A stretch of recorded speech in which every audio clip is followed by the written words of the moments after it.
There we go. So that's kind of a process of how we create it, and how we create those bigger pieces. You don't ever want to be the one to do it by yourself. That's where you really truly need a team, and you can create these wonderful, amazing things. If you should choose to do this, by the way, I think we're going to be looking for some people for a visual arts team come this annual conference, assuming we have it in person, which we never know. So if you contact Mom and let her know, we're always looking for people. One of the things that I put on here specifically because people don't think about this. We are fortunate in New Paltz in that, again, they've let me play in the 11 years I've been there now. They've let me play more than I could possibly have imagined. In that time, we have amassed more fabric than you could possibly imagine. We've taken over the sacristy. We've taken over a chunk of actually at this point, the majority of the choir loft with the fabric that we have. The sacristy is shelves of various candle holders, pieces. We have everything from driftwood to, I think we have a chain at this point for, we have various vases of different kinds or vessels of different kinds. I mean, we have collected, and some of this is because we've had used it for annual and general conference, and so it's just sort of ended up coming back to us. But when you're creating these big pieces, you need to remember that it's large things that you want. You want things that are 3 feet high, or at the very least 2 feet high, because otherwise they get lost. Fabrics, you don't usually want less than 10 yards. Usually you want 15 at least, if possible, for a fabric that you're going to use in this particular type, in this particular venue. Crosses have to be big. That's why we made our own. In all truth, that's why we created our own. Nothing that we found, nothing that we could have bought would have been big enough. Peggy has a question or a comment. Peggy has a comment. Peggy has a comment. Amazon has wonderful straight, the type of straight shears. Yes, we've used those before. Yep. And they come in various sizes, but they're wonderful, and I ordered them and use them for tons of things and reuse them. Yeah. So Peggy's saying that Amazon has draped shears that are relatively cheap. Yep, and they make them, and you'll see them a lot of times to cover the walls at weddings.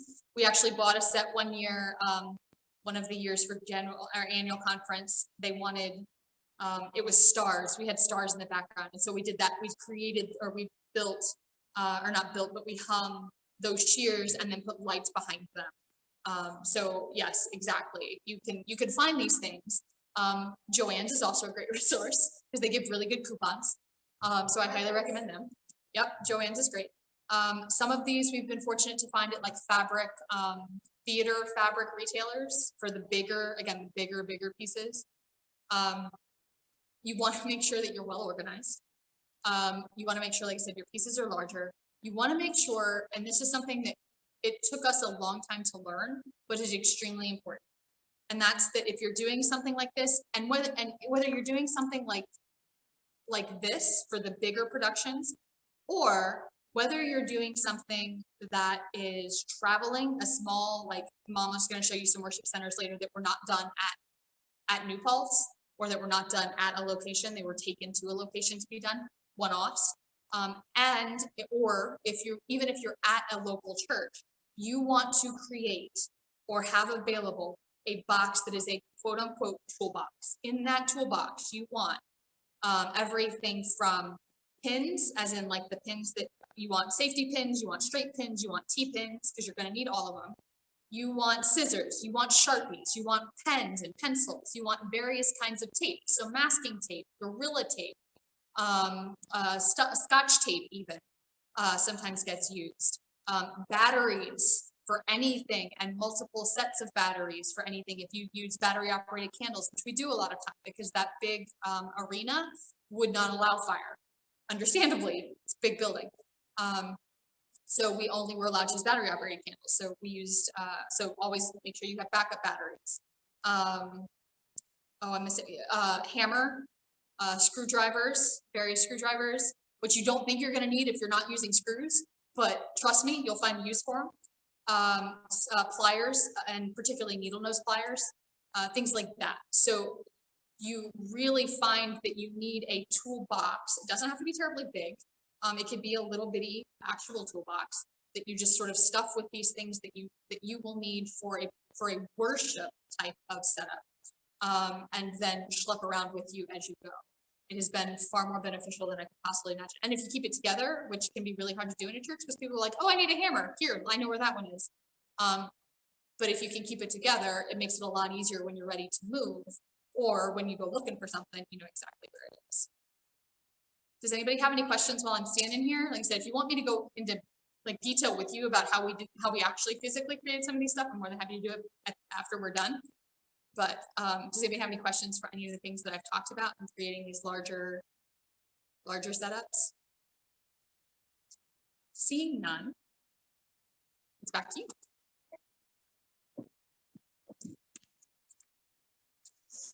So again, we talked about the larger, and I put in the comments, that may not ever be applicable for where you are, but so what if a couple of local churches were getting together and wanted to do something? You may want to look at those larger things. A place to look, Midnight Oil Productions, and I'm going to send out a sheet that has some of these links on it for you. That's Jason Moore that we showed his slide earlier in the day.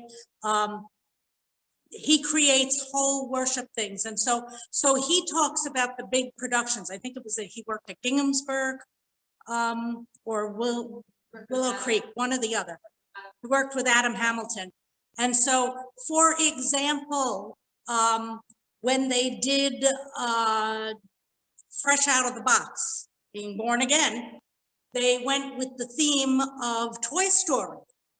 And they created not just what was in the sanctuary, not just the videos that they used, not just how they arranged all of that, but they created and put huge, like chutes and ladders. They created a huge 8-foot by 4-foot box that was in their narthex as people came in.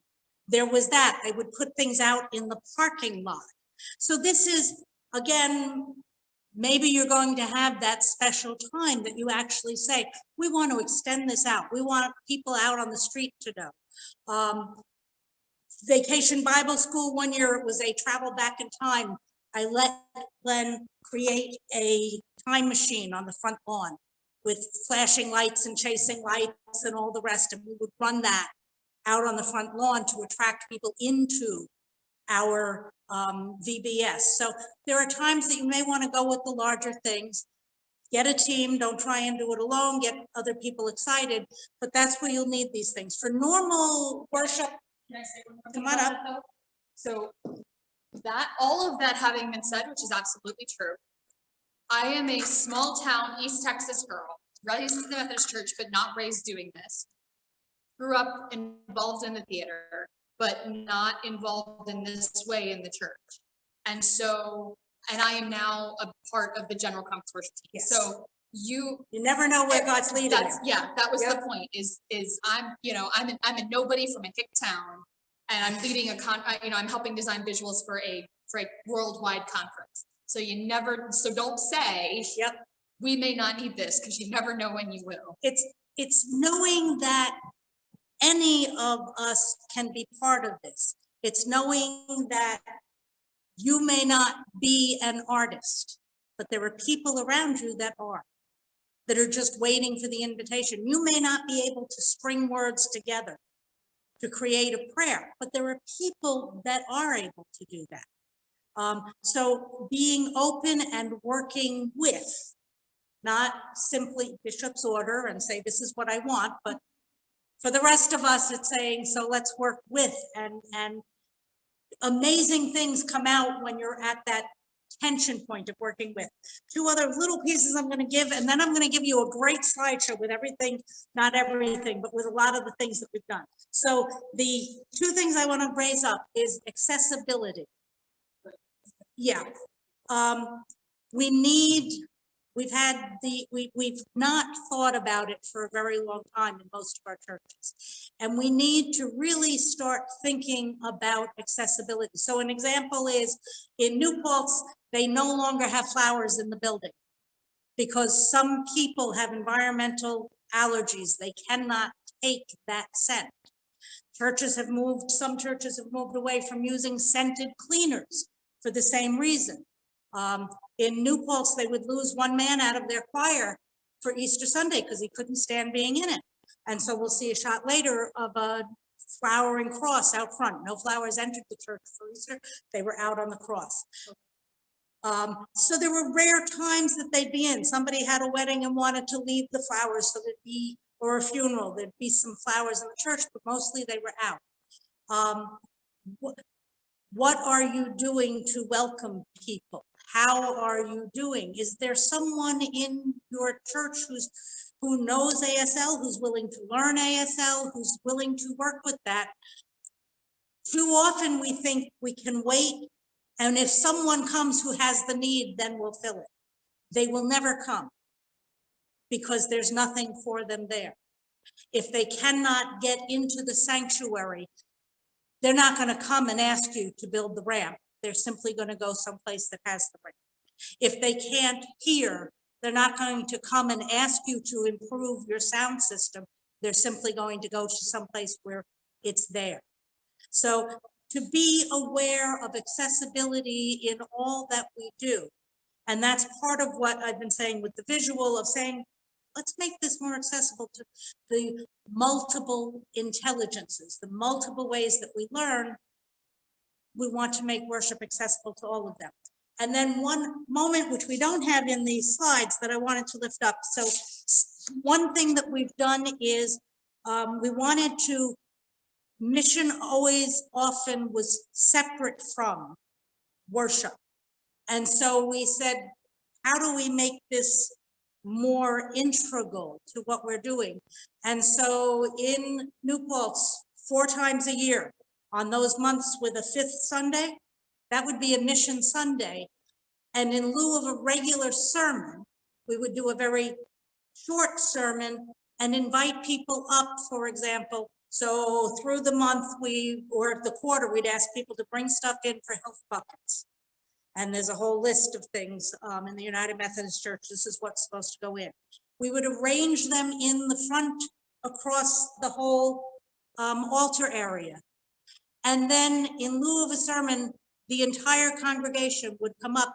There was the woman who couldn't stand. We put her in a seat to hand the bucket to people, all right, whatever end she was, the bag.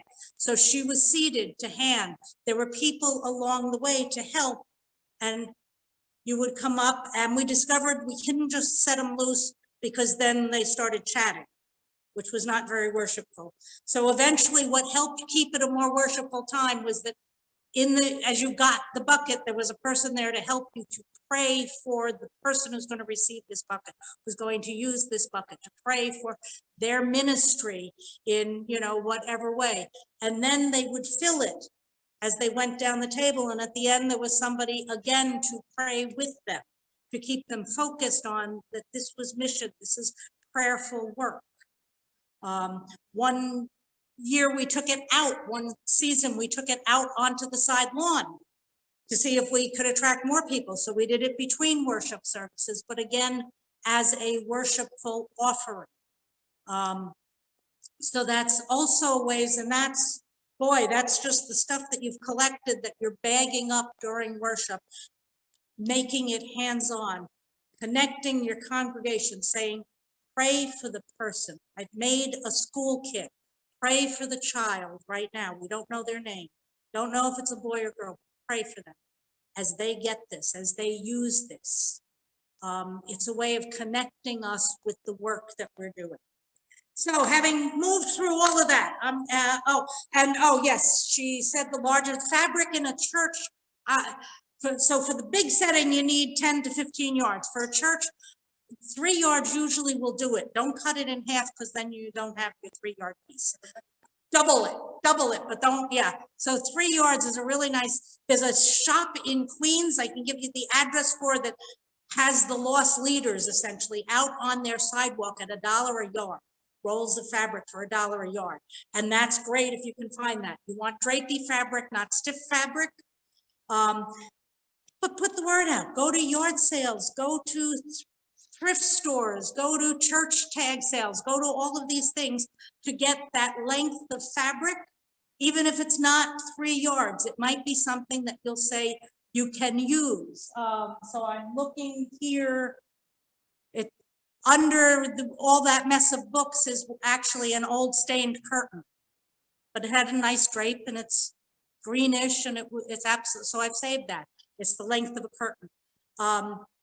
The same thing with the vases, with the candle. If you see something interesting and it's cheap enough, their resource, Habitat for Humanity, and all of the resource, restock, restore sort of stores, Goodwill will have some great bargains that you can use if you can find a place to store them. And so this is why I have a full basement here now of all the stuff. 8 boxes, I think, of fabric and counting. So you can start to store the stuff that you would reuse. Okay, so I'm going to say, let's start this PowerPoint, because then we're going to just run through some of the things that we have done, after which we're going to say, you know, so what do we want to talk about? So Glenn is getting the PowerPoint up for me. And remember, our ideas come from other designers. Our ideas come from magazines, from books, movie ads. What do they look like? What is the world seeing these days? And not to steal directly, but to say, so how do I use that imagery that is in front of people? How can I shift it and make it my own? But the type, font type, the style, the colors, ads in magazines, on billboards, in subway, whatever is around you, the colors, the shapes, the sounds, the looks. Keep your eyes open. If you see something that attracts you, you may not have any idea how you might use it. Take a picture, put that in a little photo album. So when you're looking for ideas, you say, oh yeah, that was an idea, that's something. What we're looking at right in front of us, this was Marcia McPhee, Holy Vessels. I did it at Northport. For this one, I gave everybody a piece of beach glass at the beginning of Lent. And we asked them to carry it like a prayer bead, to keep it with them all through Lent. Keep going on this. Give me the next slide here, Glenn. So that's what the altar area looked like. We had, because holy vessels, we had some vases. You see, I have one down on the floor there as well. So I extended beyond the altar area. Keep going. I had a seamstress in the church who had, he's there. We got it. So I had a seamstress and I said, I need parements for the Lenten season. And I want them with holy vessels. I want them with bottles. And she came back, she had made us some parements. And again, you see a little bottle on the floor in the front of the pulpit there. Keep going. I have another slide. With any luck, there's on the other side, on the lectern, there were a couple of parements and more bottles, and just bowls of beach glass all around. The theme is that we are holy vessels, and that sometimes we are broken, but God does something beautiful even with those broken pieces.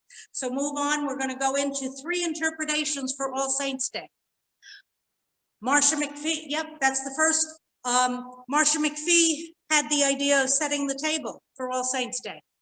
You set a table right on your altar area. Set it as fine as you want. Your communion is on there, and you invite people to bring in pictures of their loved ones to put on the table, to remember that they are with us at the table. If your congregation is small enough, you could all gather around the table, or you could do it in tables. Go ahead, Glenn. This is another variation on that theme. For people that didn't bring in photos, we had little cards where they could write the names of people. And so that's what you see there. Go to the next shot. We're hoping it's going to move along. There we go. And so this is another shot of that table. Again, with the photos, with the cards, keep going. So it's a way of just reminding people. Now, the next year I couldn't do the same theme because that would be boring. So, this was COVID. This is the next year and it's COVID. And so we did butterflies as the clouds of witnesses. I asked people, we sent home, we had butterflies in the church that we filled out with the people who had died in the previous year. I sent home sheets of, just to print it out on your computer, butterflies, and asked people if they wanted to do that, and they could bring it in and leave it, or they could be in worship that day. But we put the butterflies all over. Give me the next shot here. And we had branches up that I bought very cheaply, like $6, 88 butterflies. So we tied them to branches and we had them scattered all over. They're in the center portion of the altar there with the butterflies. And give me the next one. With any luck. Here we go. Almost, there we go. So you see, I sent Glenn into our backwoods and said, cut me a couple of branches, dead branches. And so we did that, and we tied butterflies hanging from them. And that was kind of cool because they moved a little bit. Next slide. And that was the cloud of witnesses. Those paper butterflies with the names on them are the ones that I saved. I had them on the altar for a long time, and then I started praying them a couple each week. This was the table as people came in. You see, we had the individual cups. We had spread them out so that people wouldn't touch other people's cups. We had some blank butterflies that they could fill out, and a couple of butterflies just sitting on the table to remind us of that theme. Moving on from that, we have a one-off on the baptism of the Lord, or just baptism. This is just those long pieces of fabric. 3 yards won't do this. This is where you need the 15-yard cloth. And it was draped across the church, across the cross that hung in the church, and then down with a Bible on it. A very simple thing. You need a ladder and you need the cloth and somebody that can make cloth draped nicely. Give me the next one, please. The next one is the flowering cross for Easter, which gives the benefit of more room on your worship center if you don't have to have all those flowers on your worship center, and less problems with allergy. The next one. So in Northport for Christmas and COVID, we had to be out of the church, but for Christmas, I knew how important it was for people to see. And I'm waiting for it to come up. You got it. I haven't gotten it yet. Okay. So I'm hoping you guys see these wonderful organ pipes. We made those. Those are rolls, that's rolled Mylar. Taped together, we taped it up onto a black backdrop, and then put a table in front of it. We actually had to put some broomsticks up because though they stuck to each other, they kept pulling off the black fabric. So we said, let's use some broomsticks to keep this up and in place. Church members did not know we were not in the church. It was very delightful. We had candles on the table in front of it, and they said, oh, the sanctuary looks so beautiful for Christmas. And I said, yeah, but we were not in the sanctuary. We were in my sunroom, actually. Next slide, please. So talking about, Steph talked about us going off in different locations. I was called to do the ordination retreat the one year.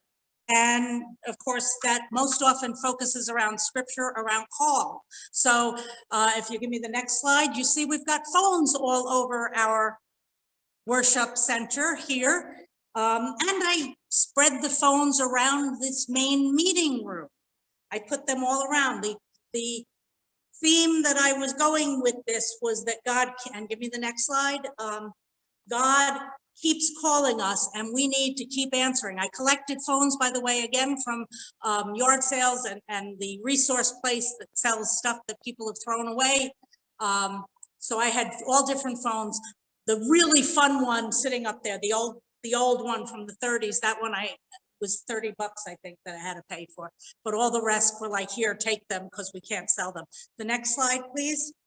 So as I did this, there were two things that I did beyond this. And it might be that the video is going to come up and you won't hear the sound. Nope, keep going. That's another shot of it being out on a window. So just phones all over the room. I had a couple of videos, but I have one of them, and you may have to tap it. There, it's going. It may be going. So this is, and you don't have this, you guys have the sound. Peggy doesn't have the sound. They don't really say anything, they're babies, but they make very excited noises. So I played this as a way of pulling people into this. And what I talked about was that God keeps calling us. It's not a one and done. God doesn't call us and then walk away and leave us. God keeps calling, and sometimes we stop listening. Sometimes we just assume that we don't need to listen. I know what my call is, but that call may change. And so one way of keeping that idea going was I had the person who was running PowerPoint for me, I gave him my phone number, and I said, here are the 3 points I want you to call me. So the first time he called me, I'm out, I'm leading worship, and I'm talking to people, and I'm like, I'm not going to take that. And I put it back. I stopped it from ringing and I put it back. And then at another point before my sermon, it rang again. And I'm like, oh yeah, I told him I don't have time. And I don't need to talk to him, you know. I don't know why he keeps calling me. As I'm talking about, God calls us in new ways, in different ways. And the third time was after the sermon, and you can go on beyond that now because we're into credits. The third time after the sermon, at the end of the service, the phone rang and I pulled it out and I said, I think I better take this call. So it's a way of reinforcing that idea, not just with words, but with an action of God calls us and we need to answer. This is in front of us, the Bishop's Convocation. The theme was Canoeing the Mountains. Give me another slide. So this is where I'm schlepping everything up and trying to put it together there. And it's also where they invariably call me 3 days before and say, we'd like you to do this. And so it's not time to go out shopping. It is time to say, what can I find? I had Canoeing the Mountains. I had some wood things that seemed appropriate. I had candle holders that have little bears climbing up it. I have the blue cloth to create the canoeing path. Another shot here. I had a boat that was made from a piece that fell apart, but I still had that boat. I made some mountains by putting some styrofoam and covering it with a gray cloth. Keep going.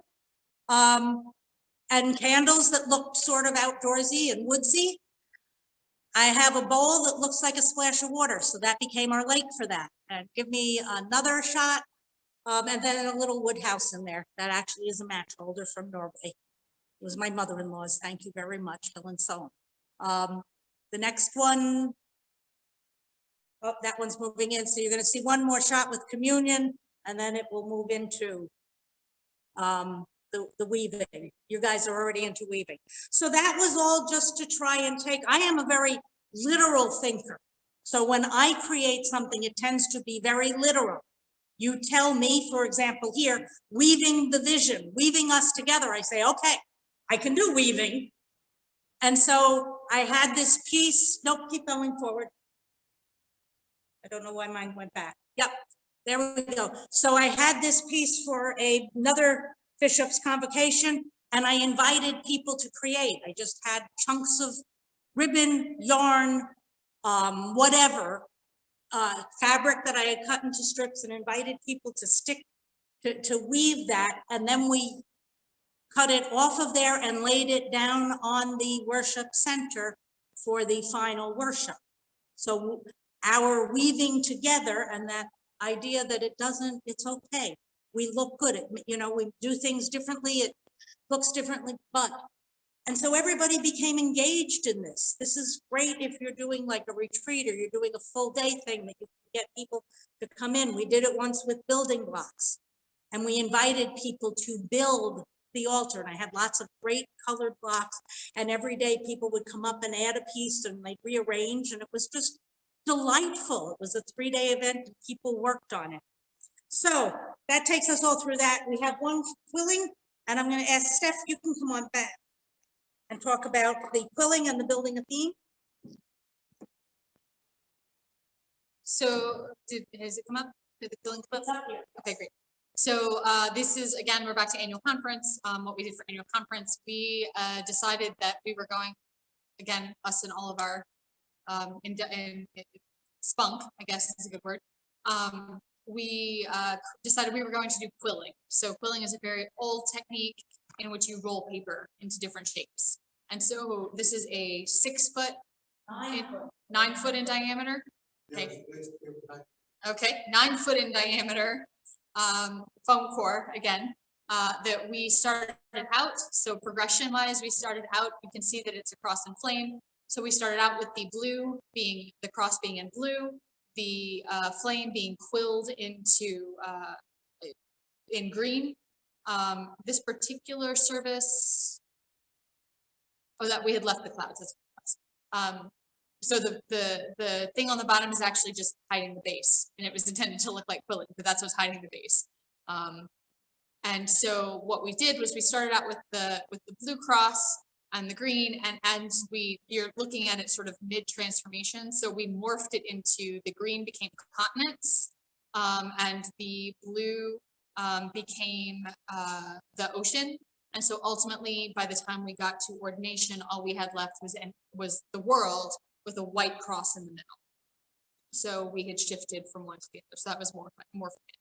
All right. So the next one is we're gonna do. This is the actual. You'll see breaking down the walls.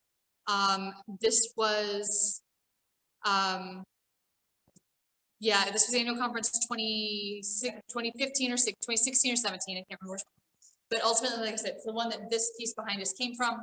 So we started out with the wall. And I will tell you that this, that the theme for, I don't know where the theme came, I don't remember where the theme came from, but our interpretation of the theme came from, at that point, the building of the wall at the border. It was Trump's first or second year. And so this was our interpretation of that. So that was really inspiration. So again, when we talk about where does your inspiration come from, for us, that was where we went. So we started out with the full wall. It broke apart piece by piece, and as you see, it's building up the sides. Thank you. It's building up the sides, and what we're ultimately doing, which they obviously don't know yet, is we're building the arch that's behind us. If you look in this particular picture, you can see that there, and if you look at actually the arch too, you can see that there's a middle section. So we started with the bottom section that looks like the old brick wall. It looks like the brick wall that we just are taking apart. The second section is cut stone, and the reason that we have that sort of stuck in the middle is for the memorial service. We had piles of stone, again, foam, it's all foam and styrofoam.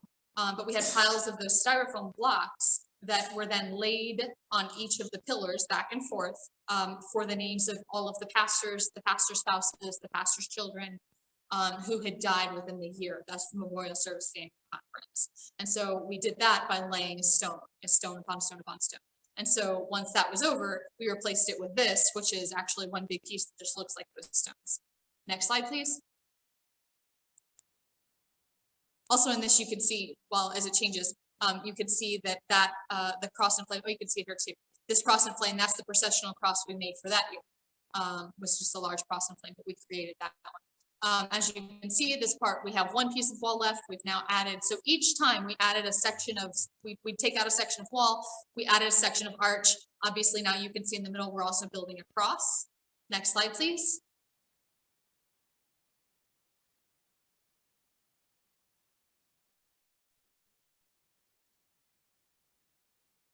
This is what we led to.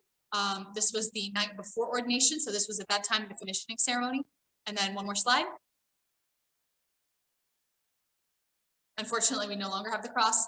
And then we had created a, again, along that same stained glass style, it's tissue paper and glue is what that actually is on vinyl.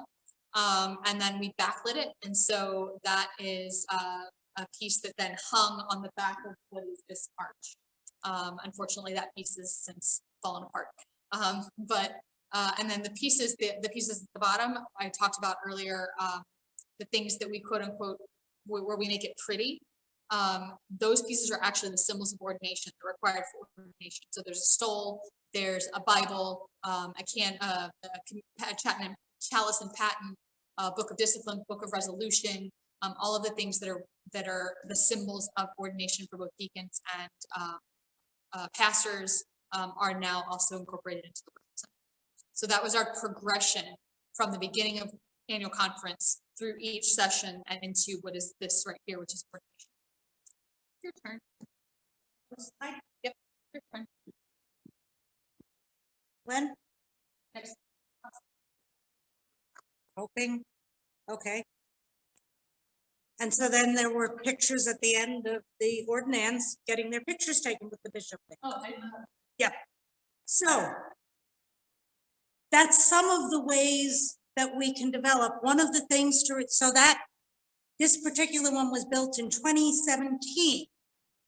The walls went out to a VBS on Long Island that used it, and we finally got it back after I moved. In 2018, they brought it back to me. They never quite got it up to New Paltz. The cross went to a church in the Bronx. We still haven't gotten that back. I wound up with the archway, obviously, and I have used it in outdoor service and indoor service. So when you create something, realize that you may, if you can store it, you may also use it in other ways, in other places, particularly things that are like stone. The cairns are so useful. The cairns are just a wonderful generic thing. They can be used in a lot of ways. You could use those cairns for Easter morning with the roll away the stone. You can use them for talking about being on a journey. You can use them for being lost in the wilderness. You can, it's just like, or stepping out into strange territory. How do we do that? So if you create something like that, realize that some of them you may never get to use again, but some you may. Months to do. And nobody could deal with a 9-foot. Yeah, nobody had use for the 9-foot circle, so the quilling ones got thrown away. However, they had a huge cloud that was made out of bent, like molding, wrapped in white tape, so it was just this looking like a quilled cloud, and they used that for the memorial service. They put little battery operated for each name of somebody who had died. They would put a lit battery operated tea light in there. I got hold of that after that conference and used it. Somebody built a frame to hold it. It had been hung from the catwalks at conference. They built a frame for me to hold it, and we used it in the local church, putting the candles in. So some of these things can get another life. You may want to trade with other people. Go ahead, Peggy. Oh, okay. So problems that we have experienced over the years. Thank you, Glenn. Problems that we have encountered is pastors or others who don't play well. It's got to be my way. This is what I think it should look like. Too bad. Sometimes as we gain people's trust, they will get easier to work with. Sometimes as they, as we nibble away at the edges, it'll get easier to work with. But sometimes you're going to get stuck with a theme you don't like. Sometimes I would give the worship team, this is the theme, this is what I really want. And it's like, it may not speak to them, but they kind of were stuck because that's where I'm going. Sometimes I came to trust my worship team at New Paltz enough that they would come and say, no, this is how we need to go. And I'd say, okay, now I need to look and say, so how do I preach on it? This is where you guys are going. So how do I understand that and speak to what you are creating? Whenever I'm in front of something, I try to incorporate it somehow in my words, in passing, to say that, so sometimes we make a mess. Sometimes life is messy. Just to remind people, for those, because God bless her, there was one woman in New Paltz who came to us almost every week to say, I really like what you've done. What does it mean? And we'd say, what does it mean to you? No, I need you to tell me, what does it mean? Some people are not visual thinkers. They cannot translate it from the visual into. And so this is decisions that you have to make. I don't understand what this means. And she can't you put it in the bulletin? Can't you write what I'm supposed to be seeing here in the bulletin? In New Paltz, the decision was no, because we wanted people to have that freedom to write their own sermon between scripture and what they're seeing. In another setting, you might say, yeah, it's appropriate to put in the bulletin what we think it means. So these are decisions you're going to have to make there. And again, one of the difficulties you might run into is the how perfect do we need to be versus how welcoming are we? We run into that already with choirs, right? Do you tell the person who can't keep on key that they can't sing in the choir because you want to sound good? Or do you let them sing even knowing that they're going to be off key? It's a decision that each church has to make and think about. I will tell you that I sang with the choir at Drew University for a year. I guess I was with Mark and singing. I don't sing well. I do pretty okay if I have a strong tenor in my right ear. As I describe it, I lay my voice down on top of theirs and then just follow them.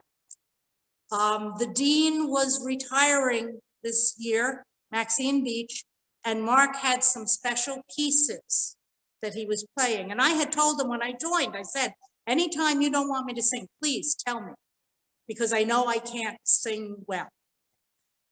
And whatever the piece was, even with the tenor just about putting his lips on my ear, singing into it, I still could not do the piece. And I knew it, and Mark knew, and everybody knew it. And I said, Mark, I'll sit this one out. And I saw that split second across his face, his desire to create for Maxine Beach the perfect, most beautiful music for her retirement service. And it was there just for a second.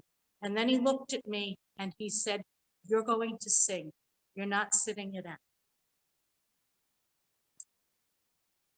He chose to allow me to be part of rather than exclude me. Obviously, it had great impact on me. I will say that I sang sotto voce.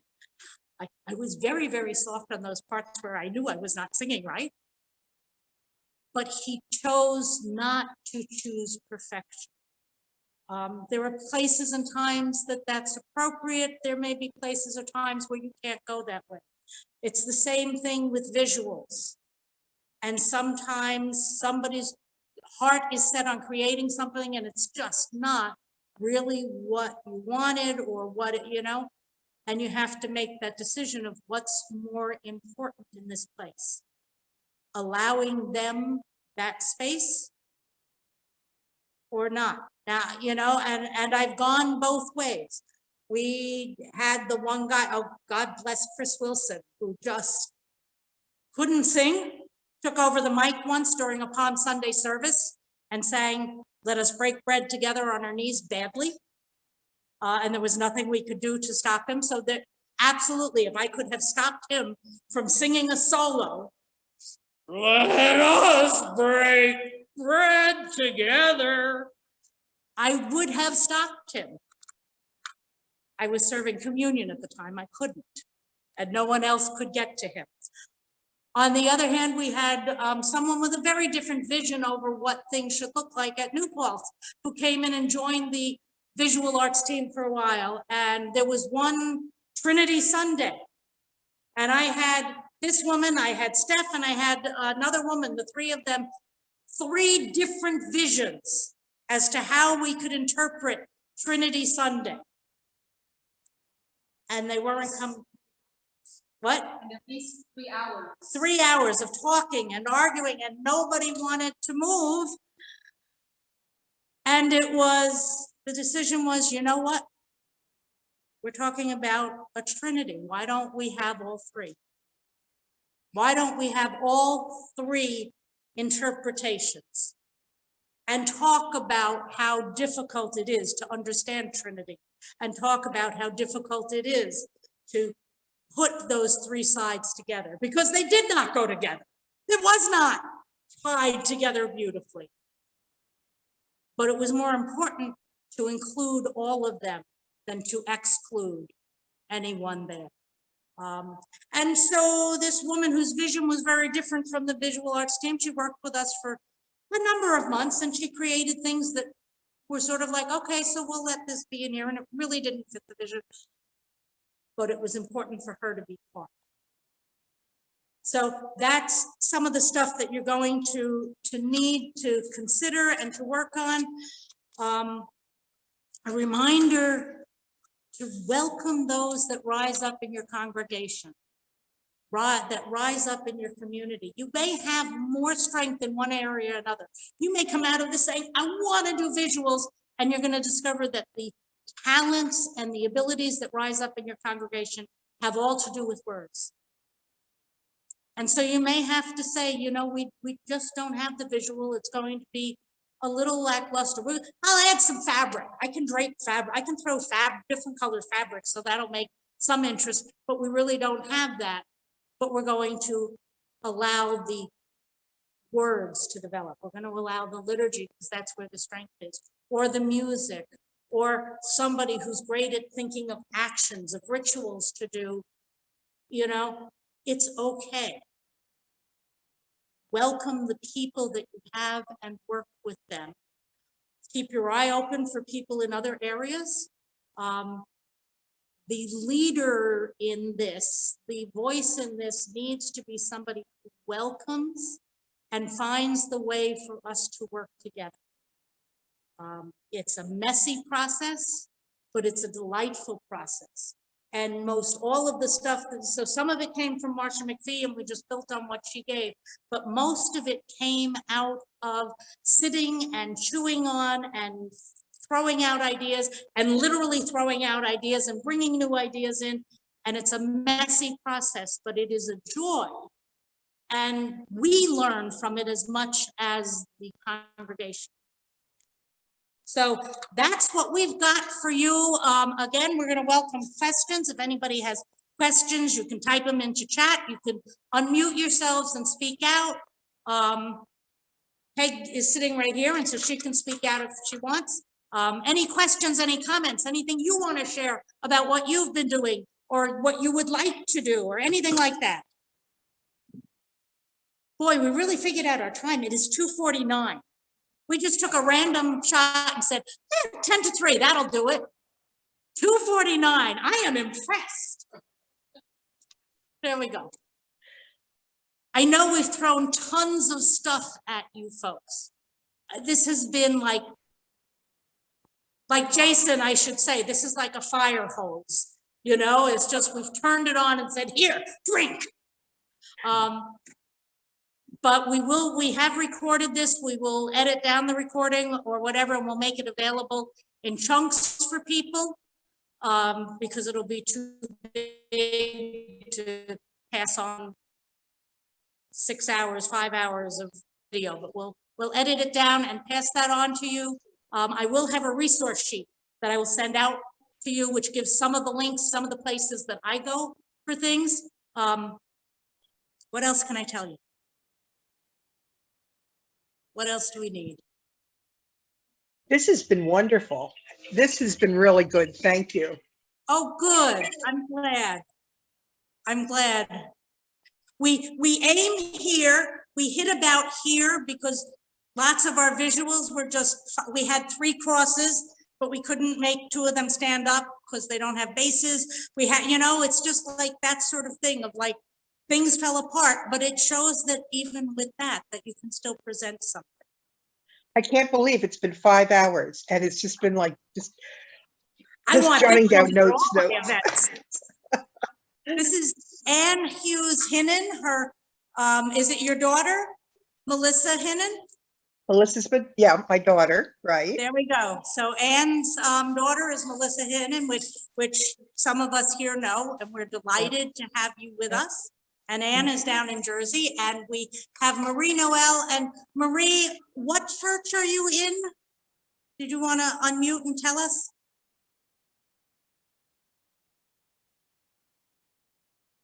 I'm not sure that she's there. I forget what church she's in. It's not United Methodist. No, it's Roman Catholic. Yeah. It's a excuse me? Roman Catholic, it's a Roman think it's Catholic Roman Catholic. church. Yeah. So we're delighted that she came. We had another UM in earlier who had to leave us, and we have some UM folks that said, yeah, we can't make it, but we want to see the recording. So I'm delighted And to hear that. I'm in Red Bank, and Jessica Nolte is our pastor, who happens to be Mark Miller's niece. Well, that's right. I remember that. So every time I hear Mark Friend Miller, I mean, McNulty. I'm, Mark Miller's niece. mhm, So you guys use Mark Miller's music. yes, we do. There we go. Ann is in Red Right. Bank, New Jersey. She's at the Red Right. Bank. And I was with Church of the Village in Manhattan for many years, and we used a lot of Mark as well. So I'm going to just move us down here so that they can at least see you, if not, maybe. There we go. There's our folks. We've got Peggy there, and then Hi, we have Peggy. Steph over there. Hi, Steph. Hi. And I'm going to see if I can lower this a little bit so we can see a little bit better. There we go. So we're glad that you were here. People are welcome. Here we go. To contact me if there's questions you come up with later, or, you know, whatever, or the stuff that you want to share. You're welcome to contact me. We didn't get you in there. I'm okay with this. And Glenn's over there on our board. He has been great and is running this. I'm going to say Ann would, he's put in that final picture. There we, that's okay. Come on out, because I'm going to ask Ann if she will pray us out of this day. Oh, right. Hang on, he's going to take away the bishop. There we go. So will you pray us out? Sure. Loving God, we give you thanks for this beautiful day and this day of creativity, inspiration. We thank you so much for United Methodist Church, and we ask for guidance. We need some help. When we know, God, that you are with us, and we just ask you to build us stronger. Build us stronger. Fill us with your inspiration. We pray in the name that we hold as most holy. Amen. Amen. Thank you so much. So good. So I will follow up, as I said, by sending you some links and some other stuff. And Great. This was good. Really good. Thank you. wonderful. I'm glad to hear it. Thank you. And we're going to leave now. We're going to turn off. So I'm going to see if we can get that done. Thank you. Thank you. We'll talk to you soon. Thank Bye. you, Marie. God bless. See some of you on Tuesday. Yep. Looking forward to it. Okay. Bye.